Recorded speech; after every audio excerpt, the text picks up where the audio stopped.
selalu menyuruh kepada kejahatan, kecuali nafsu yang diberi rahmat dan oleh Tuhanku, sesungguhnya Tuhanku ini Maha Pengampun lagi Maha Penyayang. Inna nafsal misub inna rabbi ghafurur rahim. Nah, itu satu bukti. Maka banyak sekali nanti penyebab-penyebab terhalangnya rezeki. Kita pernah bahas walaupun bukan babnya, ketika di majelis ilmu ini kita membahas tentang perjalanan akhiratnya, surga dan neraka, apalagi kita sudah bahas itu. Iya, di situ dijelaskan bahwa manusia ini cenderung dengan apa yang diinginkan.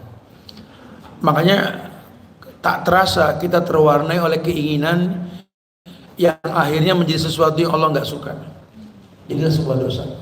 Nah, kalau sudah bahas dosa dan maksiat, kata Nabi, inna rajula la yuramu rizqahu bi dhanbin yusibuh. Orang ini terhalang dari rezekinya karena kemaksiatan yang dirutinkan. Orang terhalang dari rezekinya karena kemaksiatan yang dia rutinkan. Nah, makanya agama kita ini mengingatkan, kadang-kadang tidak berasa bahwa penghalang kebaikan dari apa yang kita harapkan dari Allah itu karena kemaksiatan yang kita rutinkan. Nah, ini kita ini lagi pengen ngebahas, ternyata rezeki itu kan sudah dipastiin ya. Allah berfirman, wa ma min dabatin fil ardi illa 'alallahi rizquha. Semua makhluk yang hidup rezekinya urusan Allah di atas muka bumi ini. Sudah pastikan Allah ciptakan manusia, Allah cukupi kebutuhannya. Cuma memang rezeki tersebut memiliki ruang, tempat. Kapan didatangkannya tergantung kebutuhan. Disitulah ruang itulah membutuhkan pintu, dan pintu terbuka dengan kunci.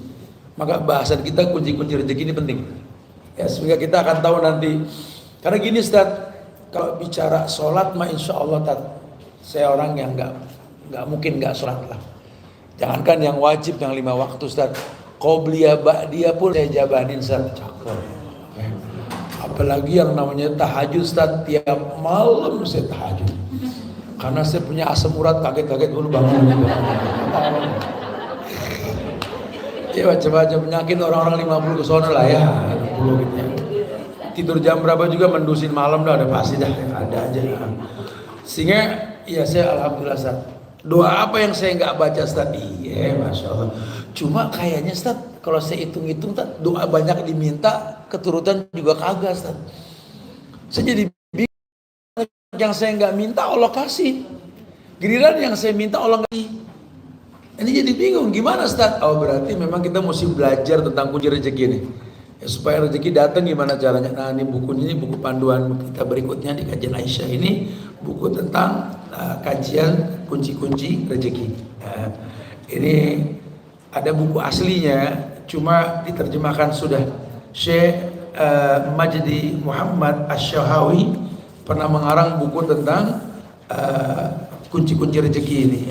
Ada judul aslinya kalau nggak salah namanya. Saya lupa apa judul aslinya. Ada di kitab aslinya ya.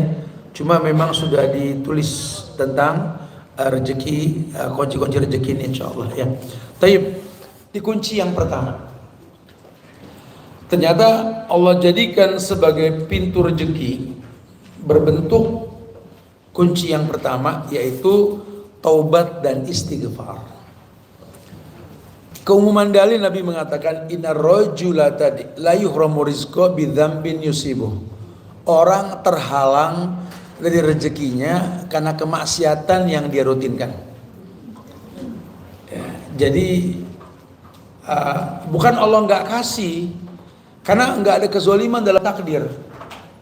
Sekarang ibu minta anak yang pintar, sementara kita ini orang tua nggak mau ngereksi diri untuk seperti gelas yang kosong gampang diisi. Maksudnya Ustaz, kira-kira kalau nanti anak pinter berilmu nasihatin kita nerima gak? Karena tidak sedikit orang tua sudah anaknya disekolahkan tinggi-tinggi, pinter, ngelihat orang tuanya salah, ngingetin orang tua nggak nerima. Jadi bukan Tuhan nggak kasih yang diminta, ternyata memang kita belum layak dapat apa yang kita inginkan. Ya. Bukan Allah nggak kasih kamu rezeki yang lebih, punya rumah sendiri, lahan sendiri, semua sendiri. Allah tahu kamu. Lawang memang kamu orang yang berantakan, ngontrak aja ruwet tuh rumah dalamnya. Apalagi punya sendiri lebih selononggel lagi, bukan selonong boy, selonong girl. Kalau perempuan selonong girl ya, laki selonong boy lah ya. Iya, jadi nggak bisa berantakan. Ya, taubatnya orang tua hidayah buat anak-anaknya. Mama pengen kalian jadi penghafal Quran deh. Mama nggak kebayang deh. Senengnya usia tua mama nanti ada imam bacaannya bagus, anak sendiri. Asik ya? Oh asik banget. Kalau imamnya anak kita berasa nih anak ngomong kita yang ngajarin ya. Huruf-hurufnya kita yang ngasih tahu. Sekarang dia ngimamin kita. Tapi kalau kitanya memang nggak berilmu tentang apa yang dihafal sama anak, kesel. Lain kali jangan panjang-panjang ya. Gitu. Kamu kan tahu mau udah nggak muda lagi. Kenapa baca panjang gitu? Mama ini subuh mah emang sunnah baca panjang. Kamu nggak dengar dengkul mama bunyi krekek. Lutut mamamu bukan lutut mamamu yang 20 tahun yang lalu nah gitu ya. Itu kan masalah. Kenapa? Karena kita cuma pengen nggak betul. Jadi ketika kita lihat kelebihan anak itu, ya kita jadi nggak nerima. Itu banyak kasus kayak gitu. Banyak banget, banyak sekali gitu ya. Makanya banyak kesalahan lah. Nah di bab taubat dan istighfar ini di situ surat Nuh ayat 10 hingga 12 dalil tuh. Kita coba terjemahkan dan tafsirkan ya. Dulu Nabi Allah Nuh alaihissalam diperintahkan oleh Allah untuk menyampaikan kepada umatnya. Fakultu, maka aku katakan kepada mereka, fakultu, istaghfiru rabbakum. Istaghfiru rabbakum itu artinya minta ampunlah sama Rabb yang menciptakan kalian. Istaghfiru rabbakum, istighfar. Hei kaumku, beristighfarlah kalian, gitulah bahasanya. Pakai Rabb. Rabb artinya Rabb yarubu, yang mencipta dengan proses. Allah mencipta dengan proses. Maksudnya gimana? Ya kita kan manusia, tercipta dengan masa lalu yang buruk. Ya kita akui, memang Allah ciptakan kita dengan proses. Yang kita nggak bisa pilih takdir. Makanya kalau ingat iya ya Allah ciptakan kita dulu kita begini-begini, kita begitu-begitu. Masa lalu kita ya Allah nggak bagus banget ya. Aduh kalau ingat dulu ya Allah gitu ya. Tapi kan itu dulu. Alhamdulillah sekarang kumpul di Majlis Ta'lim Aisyah gitu, belajar bareng. Ya Allah, Masya Allah ini kan ya Rabb bi ayyi ala'i rabbikum atukadzibani ya Allah. Nikmat kamu mana mesti kudustai ya Allah. Ternyata akhirnya bagus banget ya. Bahkan lebih dahsyatnya lagi orang kalau punya masa lalu kemudian tobat gampang nangis kalau lagi berdoa. Karena menyesali masa lalu dan itu yang diinginkan agama. Wabki ala khati'atik, wabki ala khati'atik, tangisi dosamu, tangisi sudah. Jangan senyum kalau ingat dosa, tangisi itu yang paling betul. Fakultu istaghfiru rabbakum innahu kana ghaffara. Aku diperintahkan berkata kepada kaumku, wahai kaumku, beristighfarlah kalian kepada Rabb kalian. Kenapa? Karena Rabb yang kalian minta ampun tadi Ghaffara, yang maha pengampun. Jangan sampai nggak minta ampun. Ya, kalau kita nggak minta ampun sama Allah, kita menghilangkan nama Allah Al-Ghaffar. Man lam yas'alillah yaghdab alaih. Orang yang nggak pernah minta sama Allah, Allah murka. Man lam yas'alillah yaghdab alaih. Orang yang nggak minta sama Allah, Allah murka. Wallahi Allah murka. Wow. Berarti kita suruh minta yang paling gampang ya minta ampun dulu. Ya, nggak bisa kita minta yang baik-baik sementara dosa kita masih banyak. Minta ampun dulu sama Allah. Kalau kita sudah sering minta ampun, baru kita minta yang kita inginkan. Karena Allah nggak ngasih nikmat ke orang yang masih bergelimang dosa. Yang dikhawatirkan hilang makna apa yang dia minta nantinya. Kemudian satu bukti kalau nanti kalian sudah beristighfar kepada Allah, Allah yang mengatakan, yursilis sama alaikum midraran. Allah akan turunkan untuk kalian ya hujan nikmat. Makanya negeri yang masih ada hujannya itu nikmat ampunan Allah terima. Satu riwayat mengatakan Allah akan tunda kiamat di sebuah tempat yang masih ada orang tua yang mau beristighfar di malam hari. Ayo dong bangun malam dong istighfar. Bohongnya nggak bosan tidur mulu umur betul. Dari dulu merem mulu bangun apa bangun ya. Coba melek udah biasain habis isya tuh jangan terlalu berlama-lama tidur jam 9, setengah 9 tidur, bangun jam setengah 12, jam 12 ya, hidupkan malam rapi bersih malam, tapi jam 12, jam 1, jam 2 itu rapi bersih. Kenapa? Allah turun sepertiga malam ke langit dunia, kita sedang di sejadah.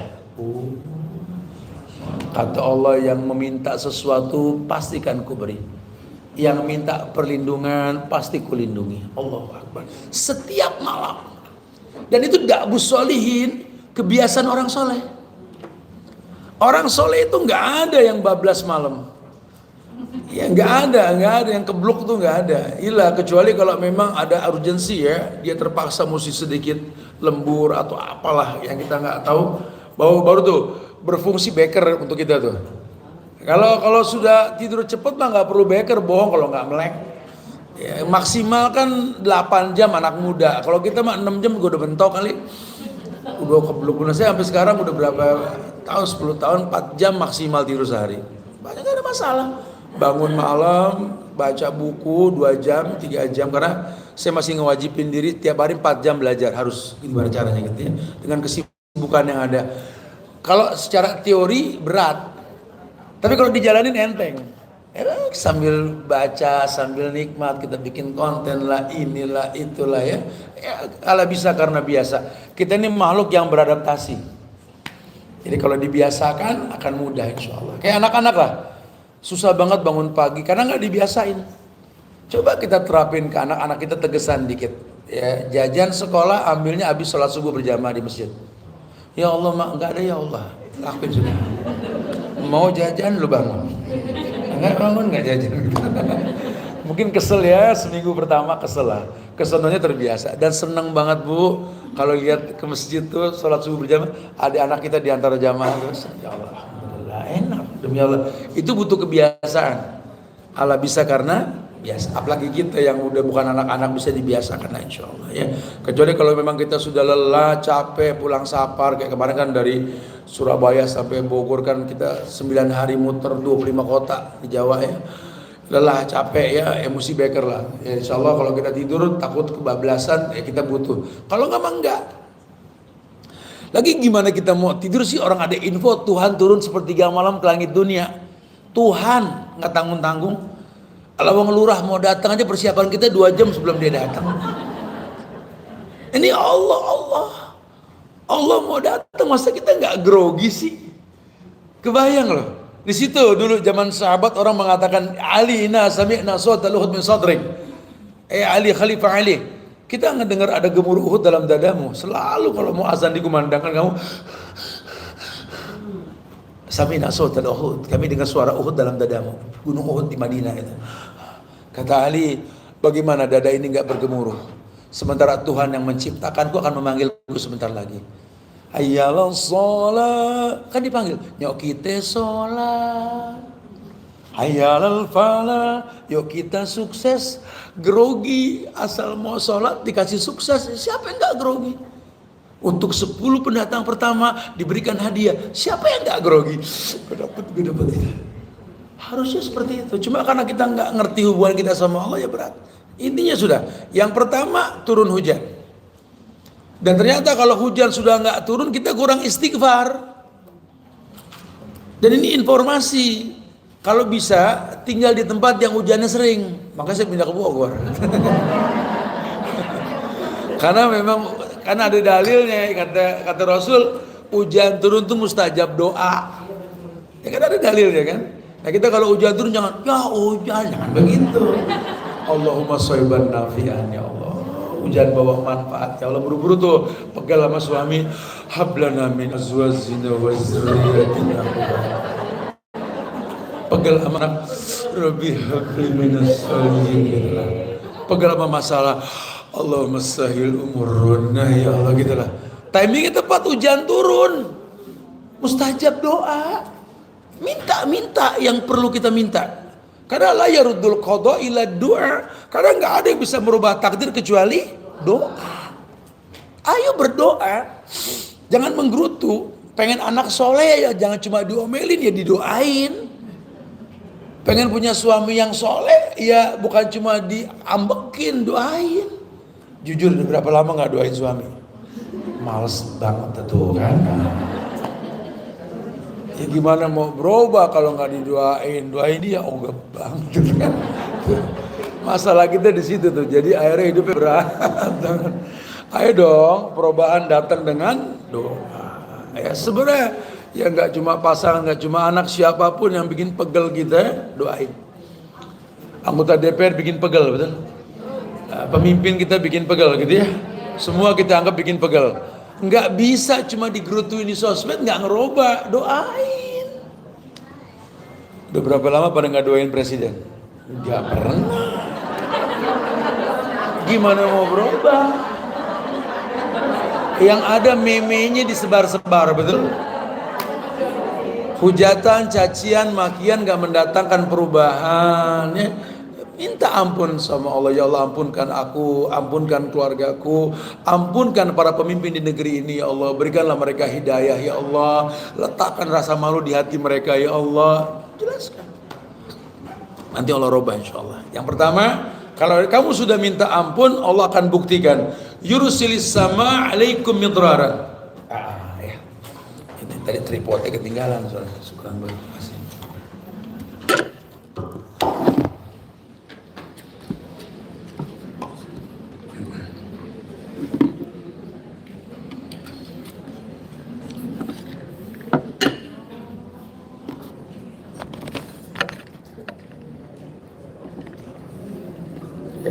Tim kita lanjutkan. Ayo.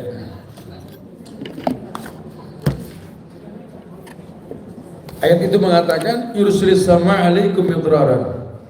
Maka Allah akan turunkan hujan. Kenapa? Karena istighfar yang kalian panjatkan. Kemudian yang kedua, wa yumditkum bi amwalin wa banin. Ini manfaat hujan. Manfaat hujan apa? Yumditkum bi amwalin wa banin. Dengan hujan tersebut, ya, yang lebat, midraron, Allah membanyak harta dan anak buat kalian. Sampai ada istilah orang susah punya anak, suruh sering mandi hujan. Betul, memang betul. Kan ayatnya ada. Ini ayatnya dibaca, nanti lihat tafsirnya. Habis ini pada lepek ini di rumah. Pada kenapa? Dia punya anak.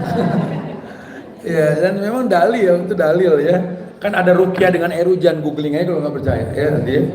Ada apa namanya terapi badan kita ruqyah dengan air hujan. Orang yang ada gede juga yang ngambek mulu, ngambek kerjaannya, suruh mandi hujan. Emang barokatuh minas sama, berkah dari langit.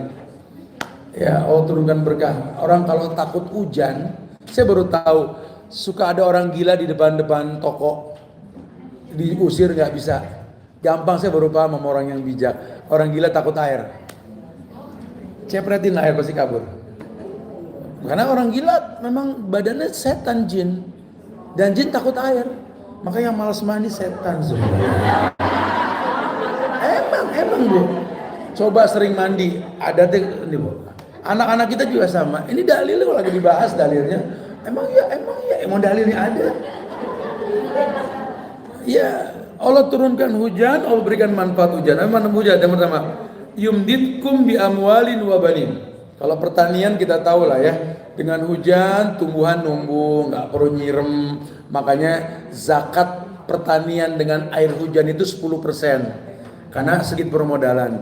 Kalau dengan mesin air 5%. Ada masalah zakat panen ya. Kemudian juga kita tahu kalau hujan turun udah mulai terciptalah bagaimana jas hujan plastik inilah itulah, mulai banyak orang turun ke jalan mengatur lalu lintas. Intinya sudah banyak rezeki ketika hujan turun. Dan kita tahu sekali orang tuh butuh dengan hujan intinya. Wa yaj'alakum jannatin wa yaj'alakum anhara. Dan dengan hujan tersebut Allah adakan kalian kebun-kebun, Allah bikin sungai itu mengalir. Udahlah, intinya kalau hujan tuh Masya Allah ya, mendatangkan banyak manfaat. Cuma karena apa? Istighfar. Ya, rezeki diumpamakan seperti hujan. Iya, suami kerjaannya makin susah, dagang juga nggak lancar, anak-anak juga pada nganggur. Ya Allah, gimana ya? Coba suruh istighfar semua. Udah kalian banyak istighfar. Makanya kalau seorang pemimpin yang bijak ngelihat negeri lagi carut marut kayak begini nih, harusnya dia ceramah, bikin live 5 menit aja Pak Presiden. Ajak rakyat, wahai rakyatku sekalian, banyak masalah yang tumpang tindih badai yang tak berlalu di negeri kita. Mungkin karena maksiat yang kita lakukan. Yuk kita semua beristighfar. Asik banget. Kalau bisa kayak begini mah awet nih Presiden, insya Allah ya. Dan kita minta tolong, mudah-mudahan Allah gerakkan hati Pak Prabowo ya untuk menerapkan potong tangan aja masalah korupsi gitu. Aminin aja dulu, amin. Masalah kapan mah terserah Bapak lah Pak ya. Ya, atu-atu dulu Pak terapinnya Pak. Insya Allah kalau koruptor dipotong tangan Pak, insya Allah yang lain mikir mau nyolong. Lu nyolong, untung lo kayak dia kan gitu. Ya pelan-pelan, kita nggak tahu kan, lawang memang baikan kan, semua juga lagi nyari solusi nih.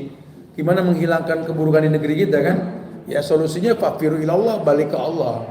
Cuma ya memang nggak langsung bisa, semua butuh tahapan, butuh kedewasaan untuk meyakini bahwa hukum Allah itu nggak tergantikan. Sudahlah, intinya banyak beristighfar. Dan ternyata dalilnya jelas. Bahkan ulama mengatakan, salah satunya Imam Qurtubi mengatakan, ini dalil istighfar dapat menyebabkan turunnya rezeki dan hujan. Makanya rezeki itu di tempat yang basah. Ada istilahkan cari tempat basah, tempat hujan maksudnya.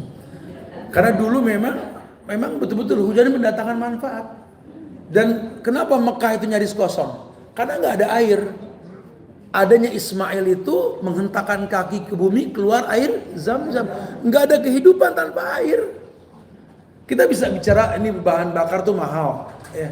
Air lebih mahal. Wallahi air lebih mahal. Air itu nggak cuma 200 mili, 300 mili itu bisa 3.000 sekarang. Ya. Kebayang kalau 1 liter lebih mahal dari bahan bakar sebenarnya. Air itu mahal. Wallahi air mahal, betul-betul mahal ya. Makanya di negeri yang basah, di negeri kita nih, negeri Gemah Ropaloh Jinawi ini, negeri yang memang penuh dengan rahmat, Robun Gofur, cuma belum Robun Gofur. Negeri yang betul-betul mulia, cuma banyak kemaksiatan yang belum Allah ampunkan. Ya, kata Imam Qurtubi gitu. Ayat ini dalil bahwa istighfar dapat menyebabkan turunnya rezeki dan hujan. Bahkan pernah ada seorang lelaki yang datang ke ulama di zaman tabi'in yang namanya Hasan Al-Basri. Ketika lelaki itu menjelaskan tentang sedikitnya hujan yang turun di tempat dia ada. Kata Syekh Hasan Al-Basri ini, mohon ampunlah kepada Allah. Kemudian yang lainnya datang mengeluh kefakiran. Maka beliau pun mengatakan, yakni mohon ampunlah kepada Allah. Yang lainnya datang kepadanya secara mengatakan, berdoalah kepada Allah agar dia mengaruniai anak kepadaku. Dia mengatakan, mohon ampunlah kepada Allah. Nah ini dalil lagi. Ada yang datang juga nggak punya anak. Kata Syekh Hasan Al-Basri, minta ampun. Nanti turun hujan, mandi hujan.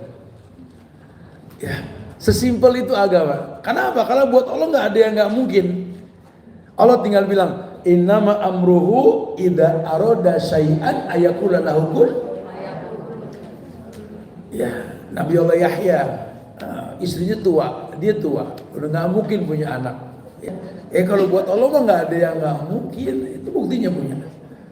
Ya, hidup ini ada proses. Ya, kita buat ke sorga itu nggak cuma modal hijrah, tobat terus dapat sorga, enggak. Saya tadi sampaikan kajian pagi di Asfiyah, saya bilang Aisyah itu istri Nabi untuk bisa menjadi pendamping Nabi di sorga, dia diuji seumur hidup nggak punya anak. Ya, Aisyah punya anak nggak? Nabi wafat, dia masih lama usianya sendiri. Masya Allah. Khadijah buat dapat jodoh yang terbaik, dia butuh 40 tahun baru dapat Rasul. Dan Nabi itu suami yang ketiga, 2 kali berumah tangga dan kemudian Nabi suami yang ketiga. butuh 40 tahun jadi pendamping Nabi di surga. Lihat, Asia. Untuk bisa menjadi perempuan yang memimpin perempuan di surga, dia siap rela dizolimi sama suaminya seumur hidup. Firaun. Kenyataan dong. Ibu yang pegel ngefight sendiri buat urusan anak. Maryam itu single parent bu, didik Isa sampai jadi orang hebat sendiri, nggak ada suami. Gak usah diikutin nilai cerita ya. Karena memang dia nggak punya suami basicnya ya. Tapi memang kan ujiannya berat gak? Huffatil jannah bil makari wa huffatil nar bisyahwah. Sorga dihiasi dengan sesuatu yang kita nggak suka. Dunia dihiasi dengan sesuatu yang kita suka. Huffatil jannah bil makari. Yang namanya sorga diliputi dengan yang kita benci. Dan yang namanya sorga itu diliputi, neraka diliputi oleh sesuatu yang kita sukai. Ini bijak banget itu perkataannya, karena banyak orang yang nggak berasa perbuatannya ini malah mengetuk pintu neraka, bukan membuka pintu sorga. Dia wajib bermuhasabah diri lah intinya. Ini jelas bahwa Allah menginginkan kebaikan melalui itu. Jadi surat Nuh ayat 10 hingga 12 mengatakan, Fakultus tagfiru rabbakum innahu kana ghafara. Kamu minta ampun deh sama Allah, karena Allah Maha Pengampun. Kalau kamu sudah minta ampun dengan cara yang benar, ya tentu taubat. Taubat itu ya hijrah. Hijrah itu membenci yang pernah dia perbuat, menangisi dosa di masa lalu. Kemudian belajar nuntut ilmu supaya punya proteksi, punya protektor yang bisa memproteksi dirinya dari kemaksiatan, namanya sholat. Ya, atau kemungkinan dia punya circle yang membuat dia ini nggak pengen mengulang keburukan. Karena salah satu bentuk manisnya agama, manisnya iman, ketika kita merasakan ayakrah yauda fil kufr badait amqadahullah kama yakrahu ayyudhafa waju finnar. Salah satu bentuk nikmatnya beragama itu ketika kita membenci untuk kembali ke masa lalu. Ayakrah yauda fil kufr, benci untuk balik kepada kekufuran di masa lalu. Kama yakrahu ayyudhafa waju finnar. Seperti bencinya kalau ngebayangin Allah bakal jorokin kita ke neraka.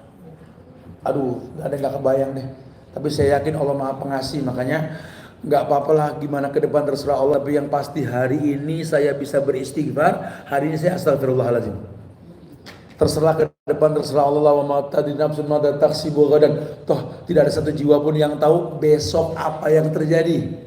Kalau hari ini masih bisa berbuat baik, fastabiqul khairat. Ini yang betul. Ini orang yang seperti ini nggak ada keburukan sama sekali. Maka dijelaskan ya, ini makna taubat itu artinya kembali. Dijelaskan di bukunya secara mendetail. Sebenarnya buku ini tipis. Ini buku aslinya tipis. Ini sudah terjemahannya dijelaskan secara mendetail. Taubat ini secara lughawi menurut bahasa itu artinya kembali dari dosa. At-taubun bermakna sama, artinya kembali. Sementara taubat itu sering dipakai dalam ucapan manusia, ya, yakni kata yang dipakai untuk hamba dan Tuhannya ketika hamba meminta ampun kepada Tuhannya. Dan dinisbatkan at-taub ini kepada hamba, bukan Allah yang bertobat, hamba yang bertobat. Kapan seorang hamba bertobat? Ayat yang maju. Innama taubatu 'alallah lilladzina ya'maluna su'a bijahalah summa yatubuna min qarib.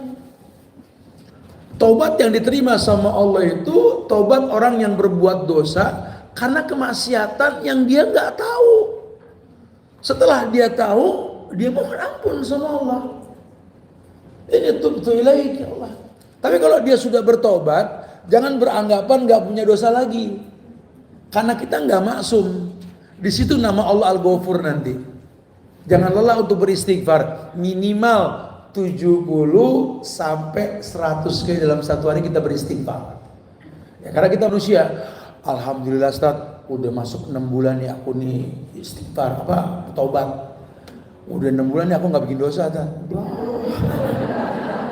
Anak mana nih orang? Ada orang polos nggak punya dosa. Walaupun dia sering beristighfar, ya pasti dia berbuat salah. Saya pernah sampaikan kajian di sini tentang penghuni neraka waktu itu, ketika ada sahabat bertanya, ya Rasulullah, aku berbuat dosa, apa yang mesti aku perbuat? Kata Nabi, bertobatlah. Udah ya Rasulullah. Kemudian aku berbuat dosa lagi ya Rasulullah. Aku lupa, aku bikin dosa lagi. Bertaubatlah. Udah, cuma bikin dosa lagi. Gitu. Tobatlah. Allah Maha Pengampun. Lama-lama pegel sendiri. Kalau begini sampai kapan Allah terima taubat saya Rasulullah? Kata Rasul, sampai kamu capek minta ampun sama Allah.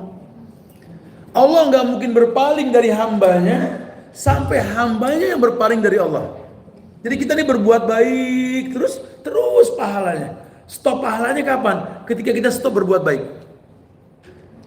Disitulah orang-orang dulu itu, jangan heran ya kalau kita dengar. Saya pernah kajian Ramadan, beberapa pengajian ibu-ibu itu, di mana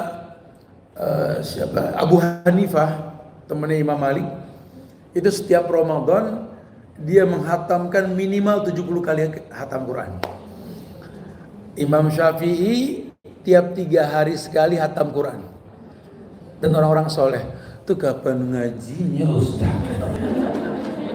Ya sebenarnya kalau kita balik hidup ini untuk ngaji, breaknya itu mandi, breaknya ketemu orang, selesai ngaji lagi. Jadi balikin ke hukum asal. Kita main handphone aja kalau dihitung-hitung kuat 8 jam satu hari. Kalau sengaja kan 8 jam nggak sakit mata, kagak apa-apa no. Habis setiap istirahat handphone gitu kan. Coba dibalik, istirahat ngaji. Bisa. Cuma karena memang kita nggak balik, ya nggak bisa. Allah bisa karena biasa ya. Orang-orang soleh gitu, nggak heran lah.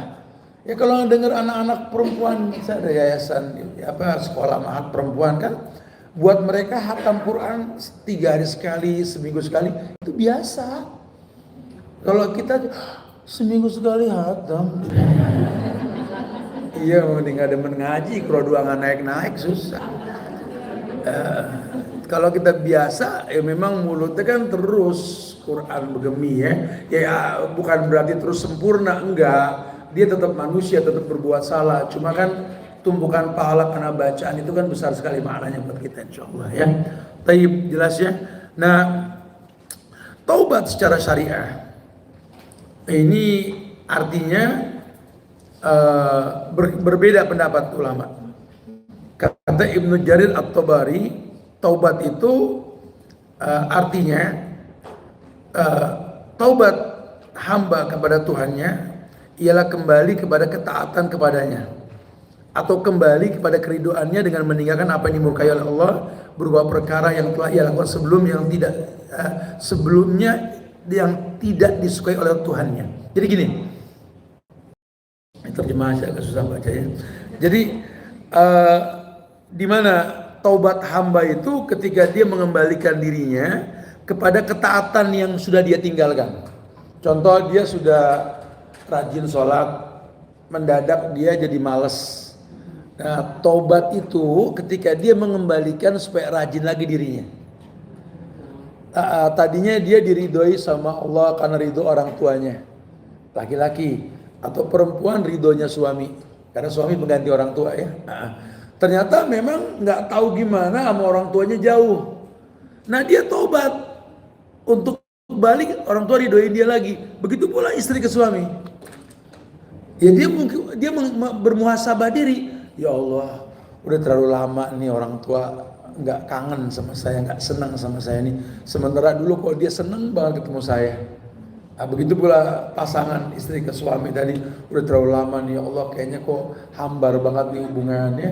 Kayaknya kok udah levelnya nyaris sambil lakum dinukum waliyadin gitu ya. Bagiku agamaku udah nyaris ke sana gitu loh ya. Kok nafsi banget sih ya Allah gitu ya. Ini sudah mesti buru-buru dibalikin nih. Kan dulu nggak kayak gitu. Kalau dulu nggak begitu, kenapa sekarang begini? Ayo introspeksi. Ya dulu si laki belum kaya banget, bininya deket. Sekarang apa itu laki nggak punya? Kok jadi sering ribut? Si perempuan juga dulu belum kenal skincare gitu lah. Gadis pojokan desa, ya Allah, masih natural banget. Kalaupun pakai bedak merek Purol, kalau nggak Pipa, betul kan gitu ya. Jadul banget tuh yang dipakai. Jadul dulu. Saya mah nggak tahu merek ituan. Cuma saya pernah lihat dulu zaman rumah masih pakai bilik, ya. Ada plastik bacaan pipa gitu. Nah, kalau nggak bedak merek Purol. Saya nggak tahu merek-merek gitu ya.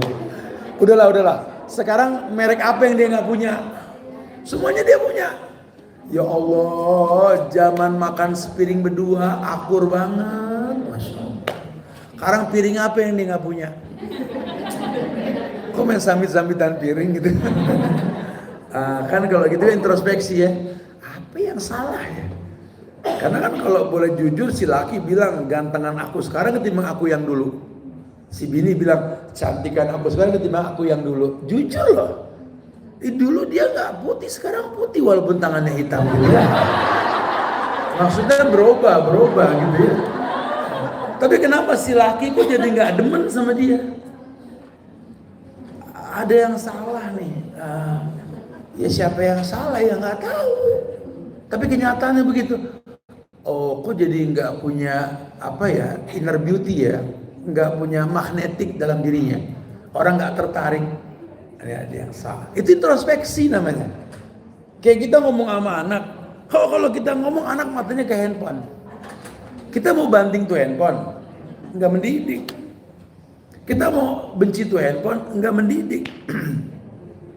Introspeksinya apa? Apa yang membuat anak senang sama handphone?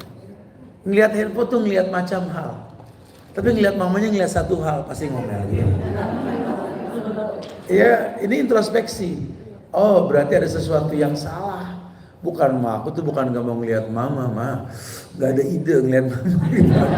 Kalau ngelihat handphone aku kayak punya ide aja. Nah, berarti kita ini kurang menginspirasi orang lain, Bu. Aku kurang tertarik, mah. Ayo jangan salahkan handphone, salahkan diri kita. Itu bahasa dakwah.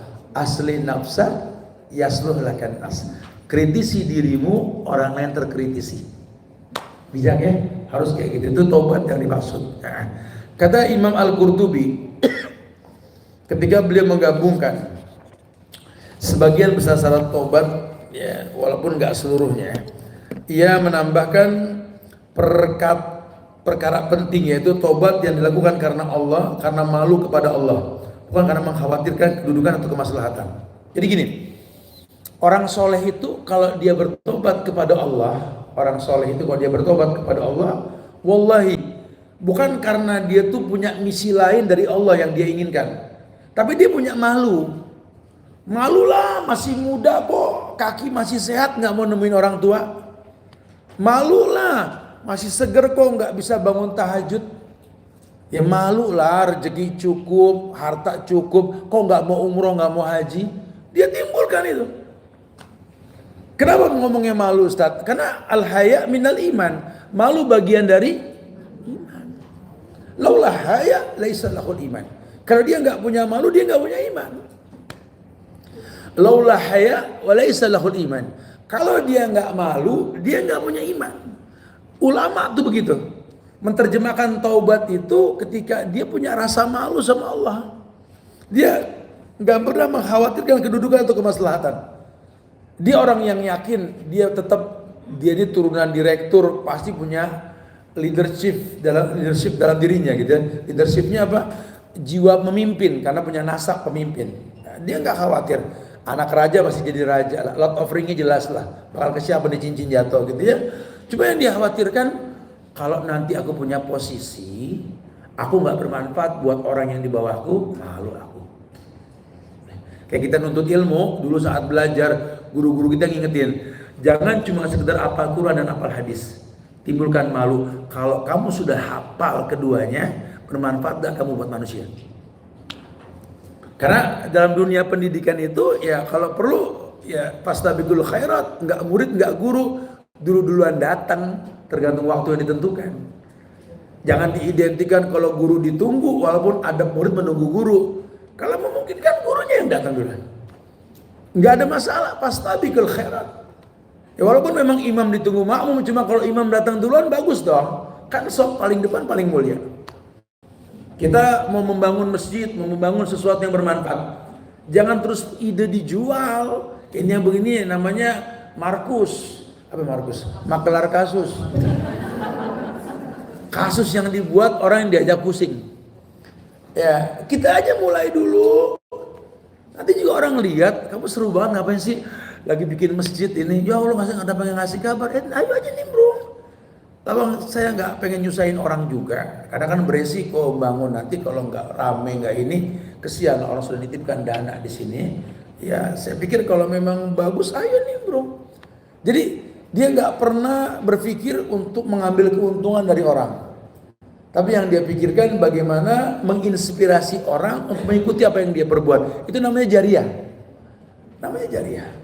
Ya, kita nggak nyuruh, kajian yuk asik yuk, nggak gitu. Ya kita bikin aja kajian yang asik. Orang juga tahu, ternyata kajian asik ya. Dulu tuh nggak gini-gini ya. Nah, kenapa? Kita berpikir jariah. Kita berpikir jariah dan timbulkan malu. Aduh malu banget kalau aku sudah ngerti agama, orang nggak tertarik dengan agama gara-gara aku. Malu lah. Gimana supaya orang tertariknya? Oh ternyata dakwah yang paling baik dakwah dengan tingkah laku. Dakwah fi'liyah. Ibu nggak usah pegel sama suami yang belum ngaji kayak ibu. Pegel sama anak yang belum ngaji kayak ibu. Santai aja bu. Pertontonkan saja bu sesuatu yang menarik karena ibu sudah ngaji. Sampai anak bilang, mama kok mau beda banget, lebih baik sekarang emang ngaji gitu kan. Atau suami, kamu beda loh sekarang ngaji gitu ya. Gayanya masing-masing ya.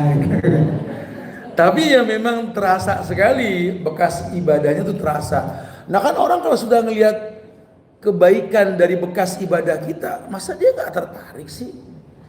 Kamu tuh nggak panik kayak dulu ya ketika punya masalah. Ya panik sih, cuma aku lebih tawakal aja sama Allah.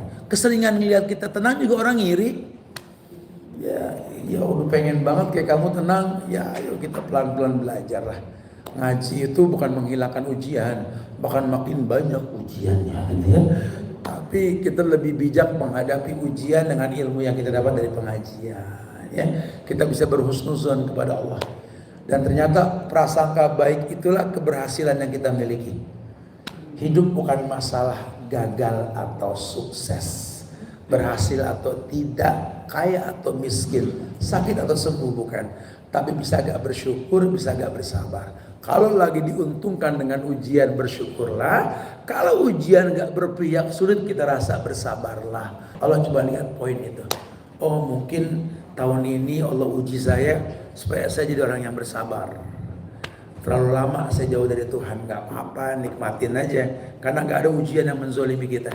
La yukallifullahu nafsan. Begitu pula nanti kalau dikasih nikmat, apa yang mau disombongin loh, sifatnya titipan. Awalnya gak ada, sekarang ada, lama-lama juga gak ada lagi. Ya sudah, kalau kayak begitu apa? La yukallifullahu nafsan. Allah gak mungkin uji kita di luar batas kemampuan. Masya Allah ya. Tayyib. Ada beberapa model taubat. Dijelaskan dalam buku ini. Yang pertama, cepat amat setengah tiga. Taubat disebutkan tersendiri terpisah dari istighfar. Surat Al-Buruj ayat 10. Yang punya buku dibuka halaman 10. Yang belum bisa catat Al-Buruj ayat 10. Allah berfirman, innal ladzina fatanul mu'minina wal mu'minat summa lam yatubu falahum adzabu jahannam walahum adzabul hariq. Kata Allah, orang yang mendatangkan cobaan kepada orang-orang beriman, yang laki-laki, yang perempuan juga sama. Summa lam yatubu, kemudian dia tidak bertobat, falahum adzabu jahannam, dipastikan buat mereka azab jahannam. Walahum adzabul hariq, dan mereka akan diazab dengan cara dibakar. Di situ ada kata sumalam yatubu, kemudian dia belum bertobat. Kenapa belum bertobat? Karena dosa besar. Fatanul mu'minin wal mu'minat, dia mendatangkan ujian buat laki-laki yang beriman maupun yang perempuan. Orang beriman laki maupun perempuan. Dosa besar. Berarti dikaitkan nih di sini sumalam yatubu, kemudian dia tidak tubuh bertobat. Berarti tobat itu diidentikan dengan dosa besar. Oke. Kemudian surat Al-Furqan ayat 71 di bawahnya.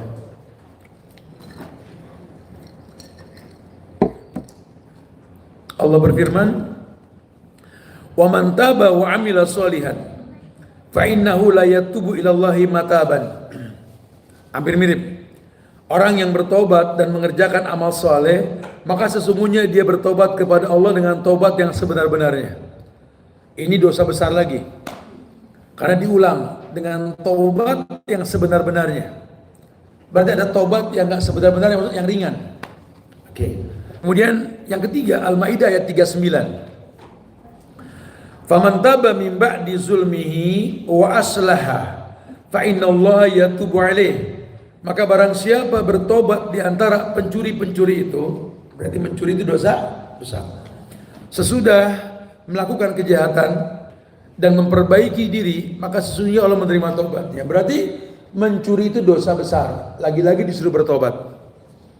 Adapun riwayat sunnah dari sahabat Anas bin Malik, dikatakan Nabi pernah bersabda, Allah afrahu bitobati abdihi min ahadikum saqata ala ba'irihi wa qad adallahu fi ardi falah. Allah tuh lebih gembira dengan tobat hambanya daripada salah seorang dari kalian yang jatuh dari untanya, lalu ia kehilangan unta di tanah yang tidak bertuan, kemudian untanya datang kembali kepada dia. Jadi gini, bahagianya Allah melihat orang yang bertobat dengan dosa yang banyak melebihi bahagianya orang yang ontanya kabur, dicari gak ketemu, terus balik lagi, dia balik. Allah lebih dari itu. Artinya apa? Allah bahagia. Ayo bertobatlah. Jangan berkeluh kesah dengan dosa yang lalu. Saya dosa mulu, saya gini. Ya udah, nggak ngurangin dosa. Tobat. Siapa yang bisa milih takdir? Kita nggak bisa milih takdir. Orang tua kita begini begitu, teman kita begini begitu, masa lalu kita begini begitu. Khalas, sudah. Itu kan yang lalu. Biarlah berlalu. Ke depan jangan dibuat lagi. Allah senang kalau kamu tobat. Tapi kan aku belum banyak berbuat baik, Ustaz. Ngaji juga belum lancar. Ngaji kok lagi mood doang, tadi Allah Ta'ala. Terus surga kan milik Allah. Semangat bertobat. Ayo, mohon ampun sama Allah. Kita nggak bisa milih takdir. Coba yang pasti kita pertontonkan sama Allah bahwa hari ini kita sedang berjalan menuju surganya Allah. Dengan cara apa? Menuntut ilmu. Man salaka tariqan yaltamisu fihi ilman sahalallahu lahu bihi tariqan ilal jannah. Orang yang melangkah keluar menuntut ilmu, Allah akan mudahkan jalan ke surga.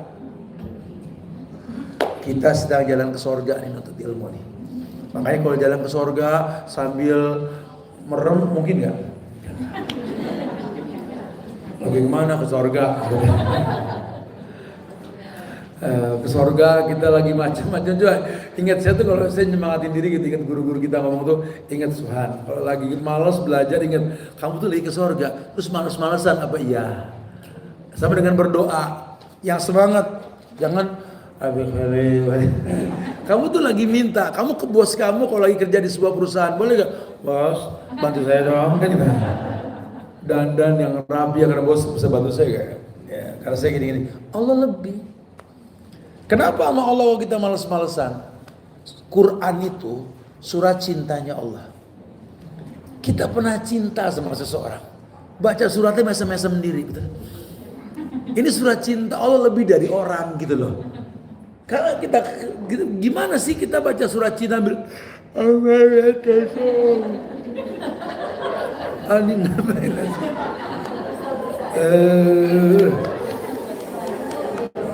bohong, cinta sama Allahnya bohong gitu ya. Iya, makanya sambil ngopi aja jadi ngantuk. Pokoknya diakalin lah Bu, semangat kalau urusan sama Allah lah ya. Jadi Kata Allah, ana inda zonni abdi bi. Aku ini bagaimana hubungan hambaku denganku, kata Allah. Kalau hambaku semangat, aku lebih semangat, kata Allah. Hambaku jalan, aku berlari, kata Allah. Hambaku berbuat baik, aku 10 kali lipat berbuat baik buat dia. Allah kan kayak gitu. Ayo dirubah hubungan kita sama Allah, jangan kayak hubungan sama ambulan.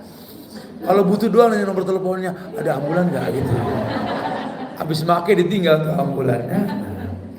Ya Bu ya, itu tobat Bu. Yang kedua dijelaskan tentang istighfar. Bedanya gini. Istighfar itu disebutkan tersendiri terpisah. Yang pertama surat Fusilat ayat 6. Fusilat ayat 6. Allah berfirman, fastaqimu ilaihi wastaghfiruhu.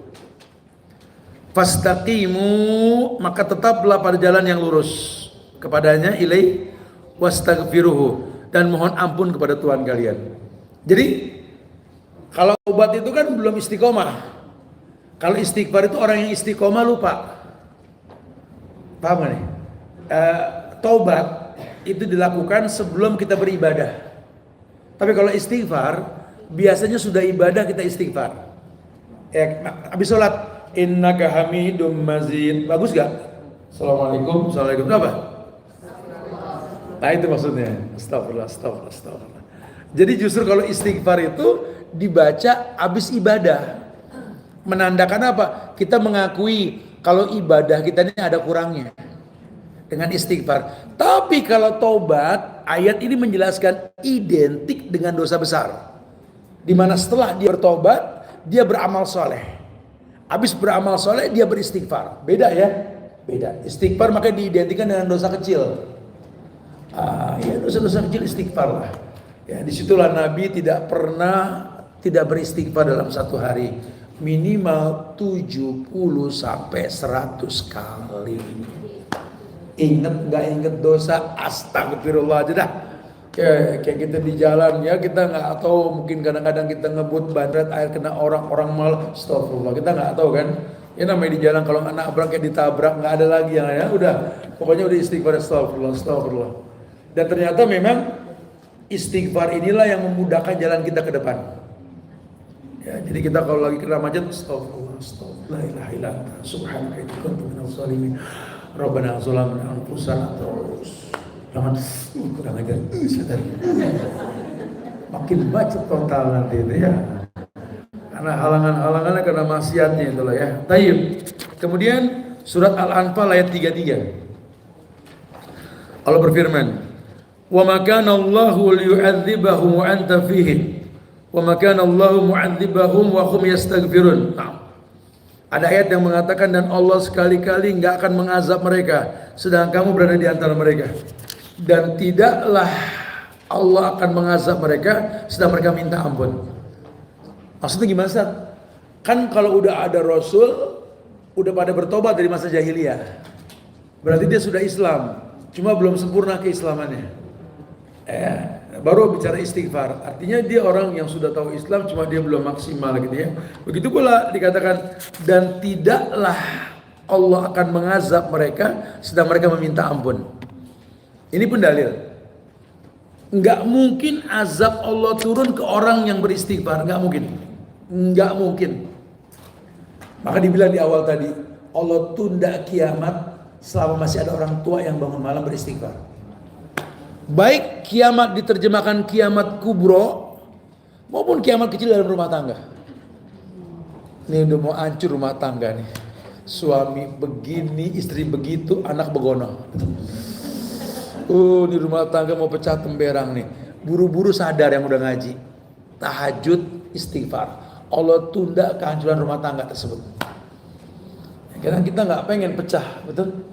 Ya, walaupun ya si perempuan bingung karena lelaki nggak bisa bimbing dia ke sorga, susah dibilangin. Si laki juga pegel nanggung dosa perempuan yang nggak paham. Ya Allah, gitulah. Begitu pula orang tua pegel sama anak juga ya Allah Ustaz, orang tua bikin pegel gitu ya.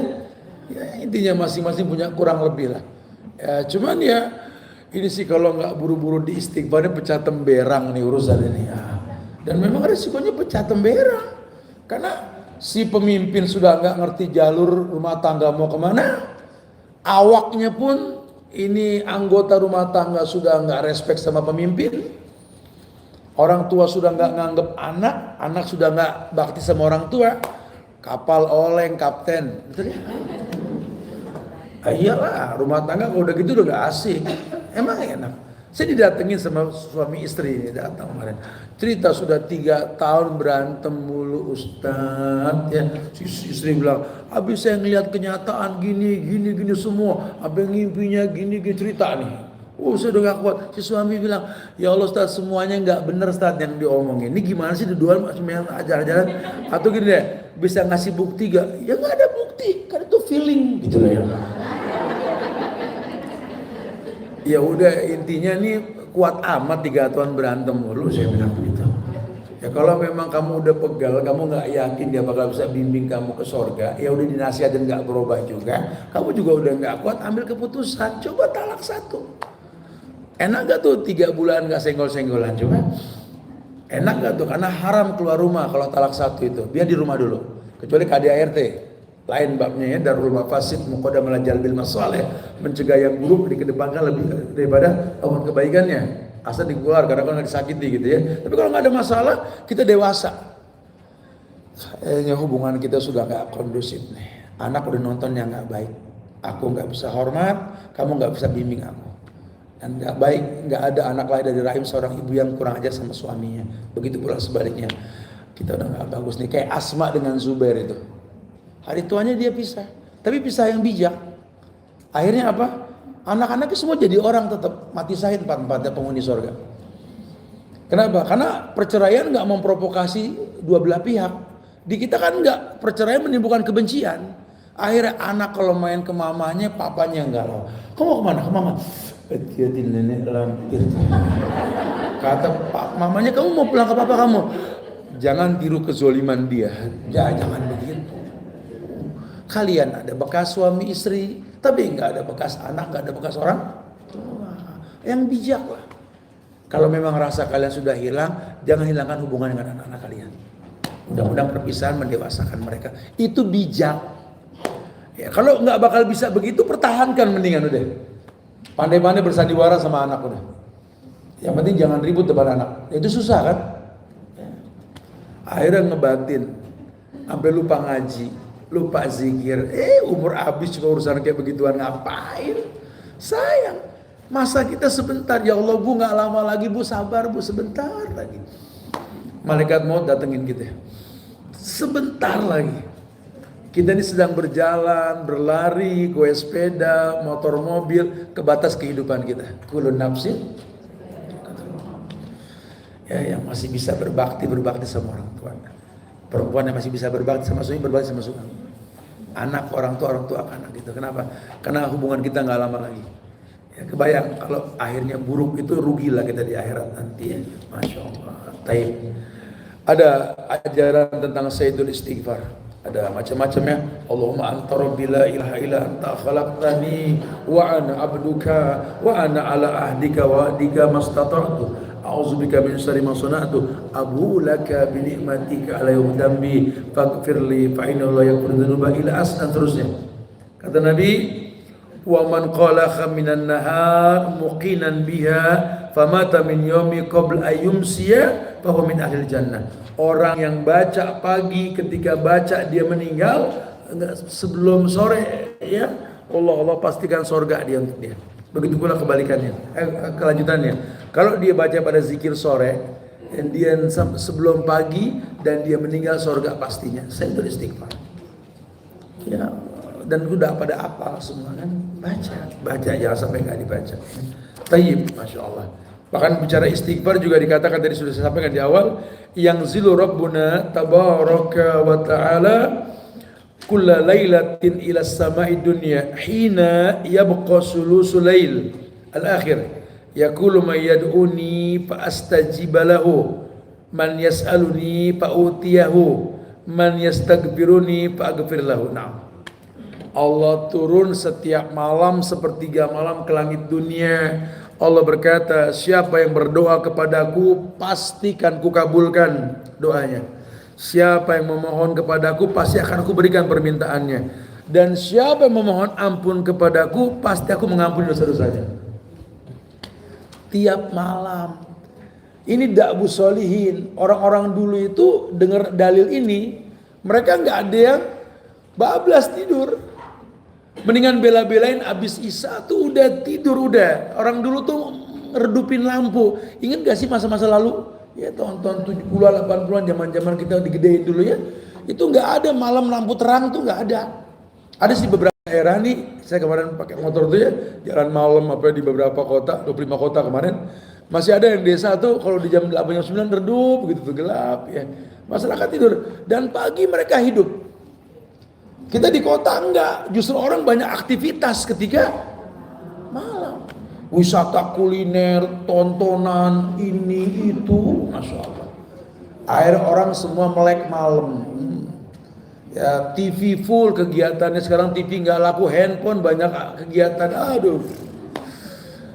Akhirnya gara-gara hal yang nggak penting sampai malam tidur jam 12, bohong kalau jam 4 bangun.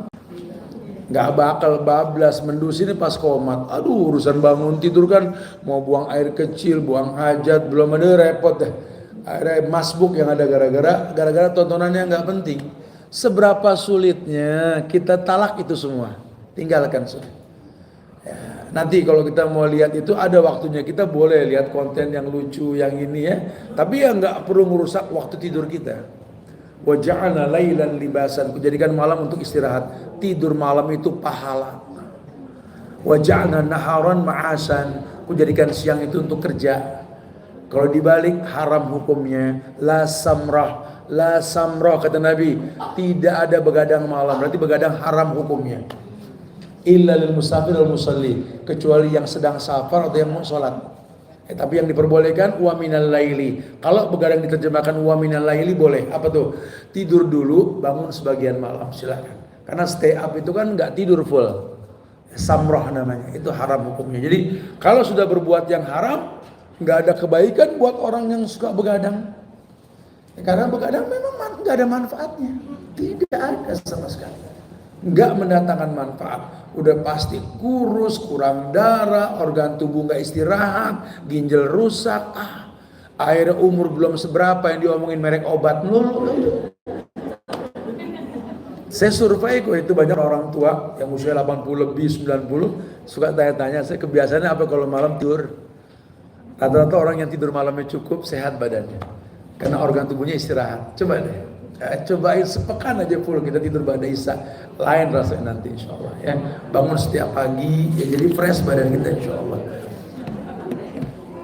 Ada lagi yang istighfar diiringi dengan taubat. Istighfar diiringi dengan taubat. Surat Hud ayat 3, hampir mirip nih. Wa anistaghfiru rabbakum summa tubu ilaihi. Dan hendaklah kamu meminta ampun kepada Tuhanmu, summa tubu ilaih. Jadi ada istighfar yang diiringi dengan taubat.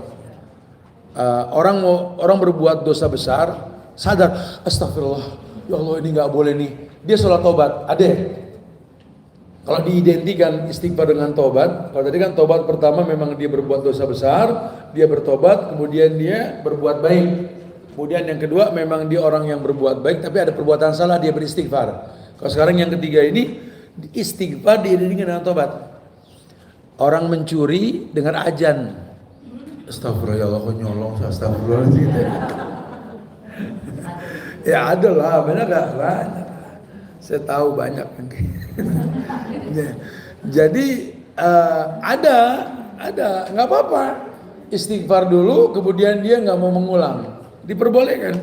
Wa anistaghfiru rabbakum summa tubu ilaihi yumatikum mataan hasanan ila ajali musamma wa yu'ti kulla dzi fadlin fadlah wa in tawallaw fa inni akhafu 'alaikum 'adzab yaumin kabir. Hendaklah kamu meminta ampun kepada Tuhan kamu, bertobatlah kepadanya. Jika kamu mengerjakan yang demikian, niscaya Allah akan memberi kenikmatan yang baik terus kepada kamu sampai kepada waktu yang telah ditentukan. Dan Allah akan memberi kepada tiap-tiap orang yang mempunyai keutamaan dengan keutamaan yang lain. Jika kamu berpaling maka sesungguhnya aku takut kamu akan ditimpa siksa hari kiamat. Iya, jadi justru manfaat istighfar ini dikatakan bahwa yumatikum mata'an hasanah. Allah bakal kasih nikmat yang terbaik.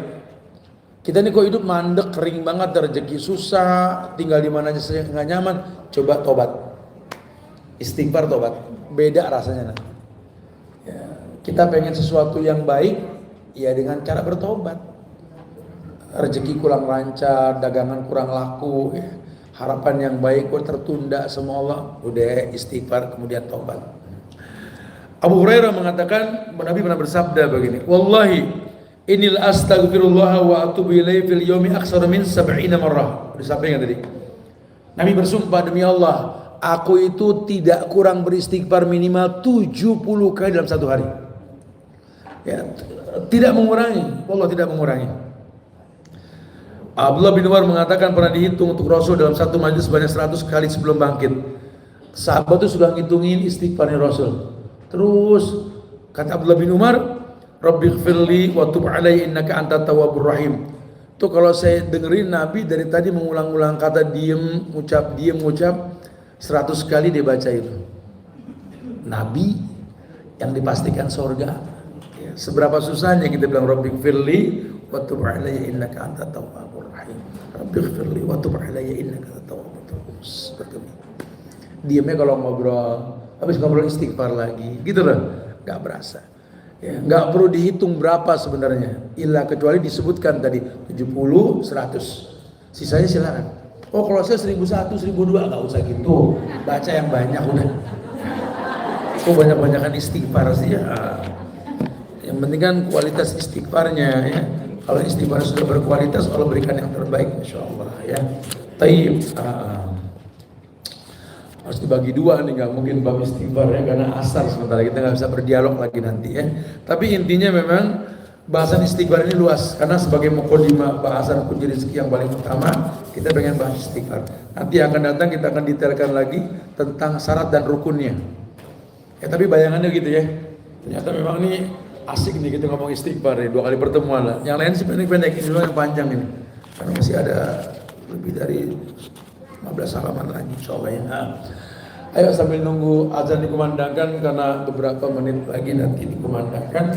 Silakan yang mau berwudu, kita mau sholat asar berjamaah di sini nanti ya. Atau yang mau nanya silakan. Akhirul da'wah. Boleh kasih mic ya enggak?